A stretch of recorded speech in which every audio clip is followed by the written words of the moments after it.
وہ ان گناہوں سے بچنے کے لیے، اس شیطانیت سے بچنے کے لیے، کیونکہ ایک روایت میں ہے کہ جو اس طرح سے غلط کرتا ہے وہ شخص کو ملعون کہا گیا ہے، جو ناپاک کر لیتا ہے اپنے آپ اس کو حدیث پاک میں ملعون کہا گیا ہے۔ تو ایسے بہت ساری حدیثیں ہیں جس کے اندر وقت پر شادی نہ کرنا اور اس کے بعد تاخیر کرنا اور پھر اس کے بعد گناہوں میں پڑنا، اس کو اسلام نے ناپسند کیا ہے، اس کو شریعت نے ناپسند کیا ہے، اور معاشرے کے اندر یہ برائی عام ہو گئی ہے۔ پھر ہندوؤں کا جو نظام جو دیکھ رہے ہیں، ہندوؤں کے ماحول کے اندر چونکہ رہتے ہیں، ہزار ہندو ہمارے اطراف میں ہوتے ہیں، پھر ٹی وی وغیرہ ہوتا ہے، فلمیں وغیرہ ہوتی ہے، اور یہ جو کچھ بھی ہم دیکھتے ہوتے ہیں تو وہ سب کے سب جو بتایا جا رہا ہوتا ہے وہ ہندو کلچر ہوتا ہے۔ اس کلچر کا بھی جانے انجانے مسلمانوں پر اثر پڑتا جا رہا ہے، اس کا اثر پڑتا جا رہا ہے۔ پہلے ہم دیکھتے تھے مسلمانوں کے یہاں کتنے بچے ہیں تو 12 بچے ہیں، ان کے 18 بچے ہیں، ان کے 15 بچے ہیں۔ پھر ہندوؤں کے پاس کتنے ہیں؟ ان کے پاس ایک بچہ ہے، ایک بیٹی ہے بس۔ اس کے بعد پھر سنتے تھے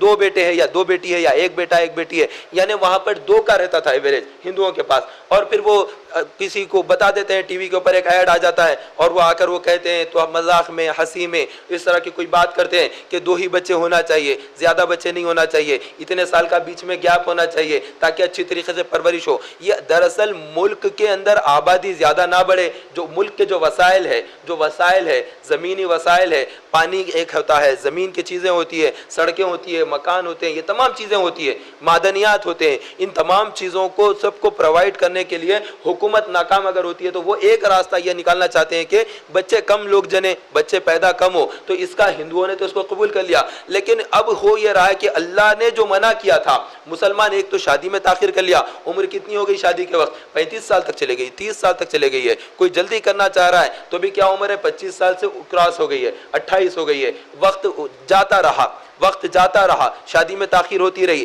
گناہ ہاتھوں سے ہوتا رہا، اور ندامت بھی ہوتے رہی ہے، اور نقصان بھی ہوتا رہا ہے، اور بہت بڑی ذلت بھی ہوتی رہی ہے، شادی وقت پر نہیں ہوئی ہے، اور یہ بڑا خسارہ ہوتا رہا ہے، اللہ بھی ناراض ہوتا جا رہا ہے، دنیا بھی خراب ہوتے جا رہی ہے۔ اور ایک حدیث پاک میں اللہ کے نبی علیہ الصلوۃ والسلام نے ارشاد فرمایا، یہ دنیا متاع ہے، یہ دنیا متاع ہے، اور اس کے اندر سب سے بہتر متاع نیک عورت ہے۔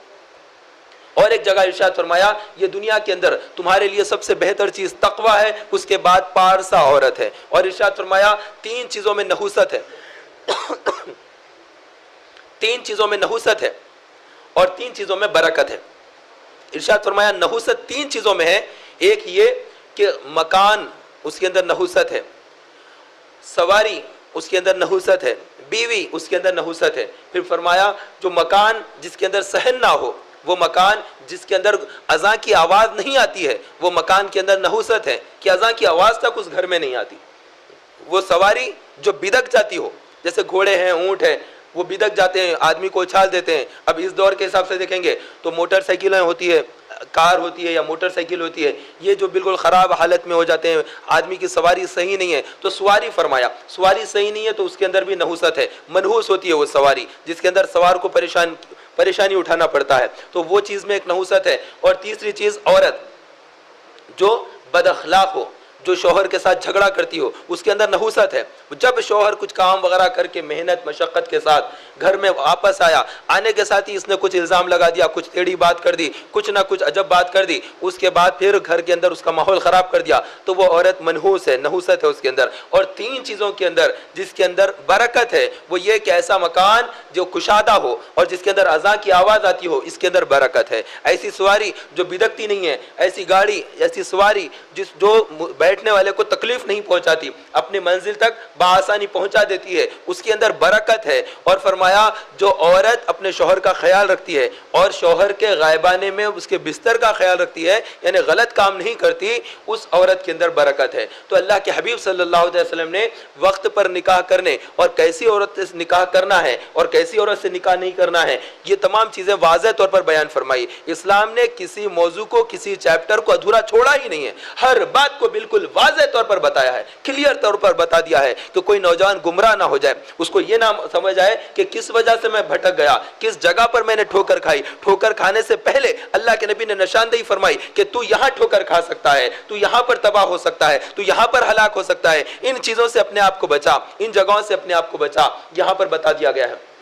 اور اللہ رب العزت فرماتا ہے، اللہ تبارک و تعالیٰ ارشاد فرماتا ہے کہ تم رزق کی قلت کی وجہ سے رزق کے خوف کی وجہ سے، اپنے دسترخوان کے خوف کی وجہ سے اپنی اولاد کو ناحق قتل مت کرو. ہم تمہیں بھی رزق دیتے ہیں، تمہاری اولاد کو بھی رزق دیتے ہیں، تمہاری اولاد کو بھی رزق دیں گے. اللہ نے وعدہ کیا ہے. یہ جو ہم کھانا کھا رہے ہیں، ہم جو کھانا کھا رہے ہیں، کیا یہ ہماری محنت سے کھا رہے ہیں؟ نہیں، یہ اللہ کی طرف سے عطا ہے.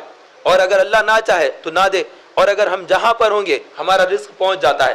آپ دیکھیے، ہم جا رہے ہیں، ہم بریلی شریف چلے گئے، اعلیٰ حضرت امام اہل سنت کی بارگاہ میں حاضری کے لیے چلے گئے، یا ہم غریب نواز کی مزار پر حاضری دینے کے لیے پہنچے. جب ہم اجمیر شریف وہاں پر پہنچے تو پہنچنے کے بعد ہم مزار پر جانے سے پہلے ایک لاج لے لیے، وہاں پر گئے، اور اس کے بعد پھر بھوک لگ رہی تھی، ہم سیدھا آئے. جب وہاں پر کھانے کے لیے پہنچے، ہوٹل میں گئے تو وہاں پر روٹیاں بھی تھی، سالن وغیرہ تھا. تو آپ دل پر ہاتھ رکھ کے بتائیے کہ ہمارے جانے سے پہلے کیا وہاں پر گیہوں نہیں آ گئی؟ ہمارے جانے سے پہلے کیا آٹا نہیں آ گیا؟ ہمارے پہنچنے سے پہلے کیا روٹی تیار نہیں ہوئی؟ ہم وہاں پر اترے، ریل سے اترے یا بس سے اترے، اترنے کے ساتھ ہی سامنے ہوٹل میں گئے اور ہمارا کھانا تیار ہے. تو معلوم یہ ہوا کہ ہمارے پہنچنے سے پہلے اللہ ہمارے رزق کو وہاں پر پہنچا دیا ہے. تو رزق کا تو اللہ نے ذمہ داری لی ہے، تبھی تو ہم کسی ہوٹل میں جاتے ہیں، کسی شہر میں پہنچتے ہیں، وہ ہم سے پہلے آ جاتا ہے ہمارا رزق، اس کے بعد ہم وہاں پر جاتے ہیں. تو ہمارا رزق اللہ نے ذمہ داری لی ہے. تو جس چیز کی اللہ نے ذمہ داری لے لی ہے اس چیز میں خوف کھاتے ہیں کہ وہ ہوگا یا نہیں ہوگا. اور جس چیز کی اللہ نے ذمہ داری نہیں لی ہے، جنت کے متعلق نہیں فرما دیا ہے کہ تمہیں دیا ہی دیا جائے گا، لیکن اس کے تعلق سے بالکل بے فکر ہے کہ ایسے ہی مل جائے گا، کہ ہتھیلی میں سجا کر دے دیا جائے گا، لو جناب تمہارے لیے جنت تیار ہے، آئیے اس کے اندر تشریف لائیے. ایسا کچھ ہونے والا نہیں ہے. اعمال تولے جائیں گے اور وہاں پر دیکھا جائے گا. تو بہرحال جس چیز کے اندر نحوست فرمائی گئی ہے اور جس چیز کے اندر برکت فرمائی گئی ہے وہ عورت ہے، اور جس کے اندر منع کیا گیا ہے کہ اولاد کو قتل مت کرو. کتنے ایسے مسلمان ہیں جو جان بوجھ کر اپنی اولاد کو قتل کر دیتے ہیں. سرکار دو عالم صلی اللہ تعالی علیہ وسلم دنیا میں جلوہ گر ہونے سے پہلے مکہ المکرمہ کے جو مشرکین تھے، بدترین لوگ، مکہ مکرمہ کے بدترین لوگ جو بیٹیوں کو زندہ زندہ درگور کر دیتے تھے،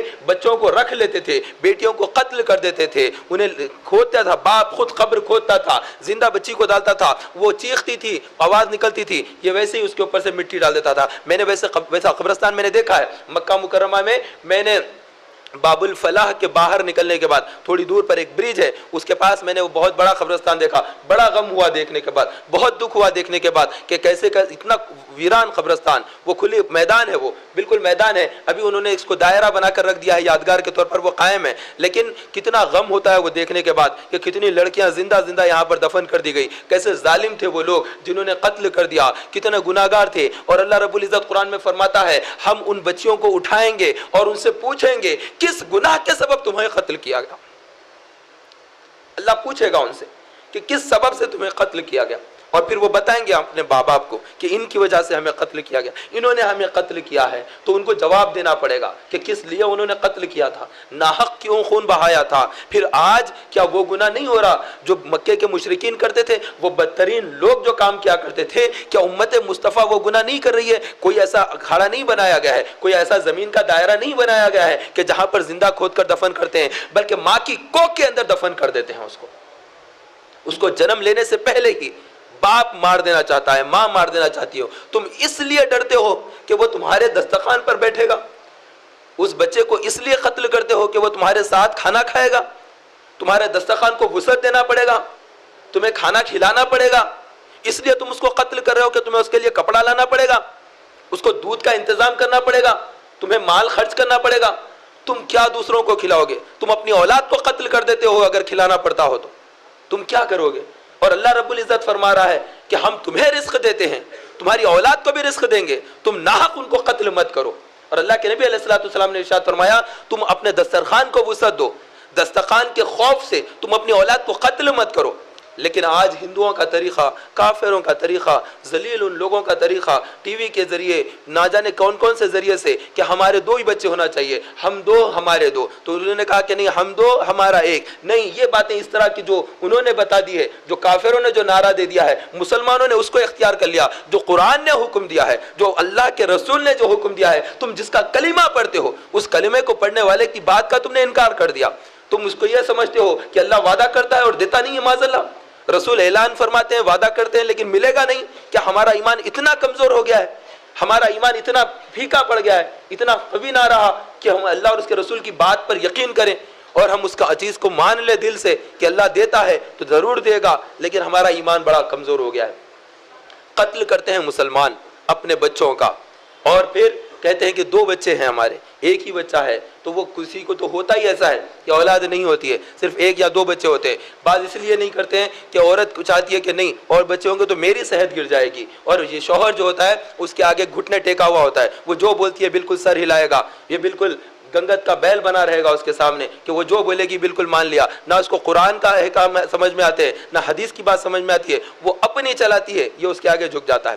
یہ کیسا شوہر ہے، یہ کیسا مرد ہے جو اپنی بیوی کی بات اس کو سمجھا نہیں سکتا، اپنی بات اس کو منوا نہیں سکتا۔ تو ایسے معاملات چل رہے ہیں۔ تو محترم اور پیارے دینی بھائیوں، وقت بھی کافی کم ہے، عنوانات بہت زیادہ ہے، لیکن وقت ساتھ ہی نہیں دیا۔ اس دفعہ جو اعتکاف رہا کچھ ایسا دکھتا ہے کہ بہت تیزی کے ساتھ گزر گیا، ٹائم بھی نہیں رہا، کچھ عمل بھی نہ کر پائے کہ بس دیکھتے ہی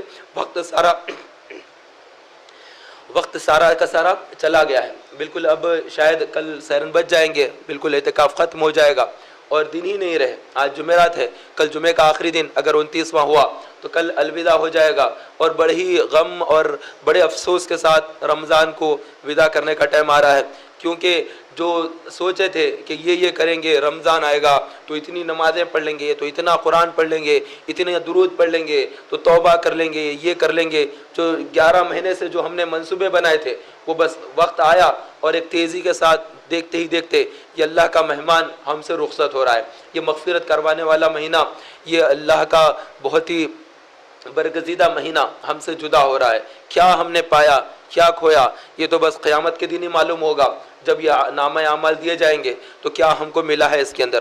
بہرحال عنوانات اور بہت سارے تھے لیکن وقت بھی نہیں ہے۔ آج جمعرات کا دن ہے، تحریک اسلامی کا ہفتہ وار اجتماع جمعرات کو اسی موقع پر اسی وقت رکھا جاتا ہے، اسی نسبت سے اجتماع رکھا گیا ہے۔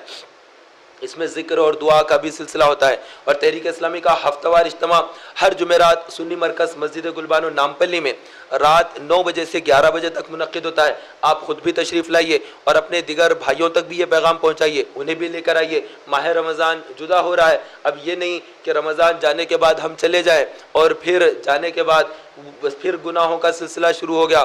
جو داڑھی ہماری اتنے دن تک آ گئی ہے اس کو رکھنا تھا، سرکار کی سنت ہے، لیکن ہم نے عید کے دن ہی خوشی منانا تھا لیکن غم والا کام کر لیا، سرکار کی سنت کو کاٹ کر ہم نے گندے نالے میں گٹر میں بہا دیا۔ ایسا کام نہ کرے بلکہ سنت پر عمل کرے۔ اس مہینے میں، اس مبارک اس وقت میں یہ نیت کر لے کہ انشاءاللہ تبارک و تعالی سرکار دو عالم صلی اللہ علیہ وسلم کی سنتوں پر عمل کریں گے انشاءاللہ۔